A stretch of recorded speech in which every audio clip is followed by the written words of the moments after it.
Episode 1 of Secrets of the Silent Witch felt like one irritation after another. They did a ton of info dumping via expositional narration and a very static conversation between Monica and Lewis. There was a lot of beating you over the head with the repetition of information. Monica is extremely shy and gets nervous easily. Nero's cat form had an annoying little brother voice. I could have lived my whole life without the pig song. But the show is a good example of why the 3-episode rule exists, because by that point the story had found its groove and had mostly moved past all of those annoyances.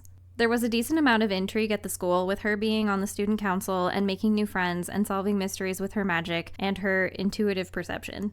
It was also potentially a good way of keeping her strength in check, as she had to really try to do everything secretively to not get found out. Although we don't really have a good idea of what a normal magic power is either. The magic itself is really pretty, and the contracted familiars are funny and cool. It was interesting how they've connected the magic to math and formulas. I guess in this world I would not be able to do magic because of my abysmal math skills. But Monica is a real genius when it comes to all of that, and I feel like even if she didn't have social anxiety, she might have still found a way to reach chantless magic in the end.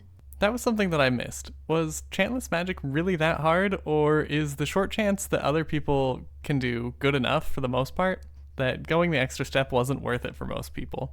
Although, I guess enough people have seen it done now that if it was doable, other people probably would be casting their magic that way as well. I enjoyed her friend group, particularly Lana and Claudia. It was nice to have someone take Monica under their wing and not be judgmental towards her, and Claudia kind of rounded out the group with her own eccentricities. So what's your favorite Monica ship? I don't know. I kind of like the prince's we can fix her mentality, as well as knowing that he went through similar problems. Although they almost mirror her situation a little too hard sometimes, that it feels like the prince and the silent witch could have been the same person.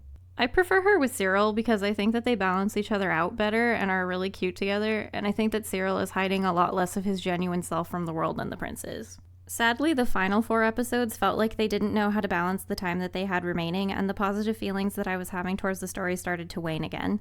I could have done without musical chess man waxing poetic for half of that arc. He was such a time waster and added nothing to the story. And Monica and the prince's relationship during the festival felt a little forced. Sometimes it seemed like they expected the beauty of the animation and the magic sequences to carry the show entirely. I guess I'm being so hard on this because I saw the potential that it had from the trailer and the synopsis, and they have so many great pieces to work with in this story that it just felt like the final decisions being made were strange sometimes. If the show had just been episodes 2 through 9, I think it would have been a better experience, but as it stands, Secrets of the Silent Witch was a 7.5 out of 10.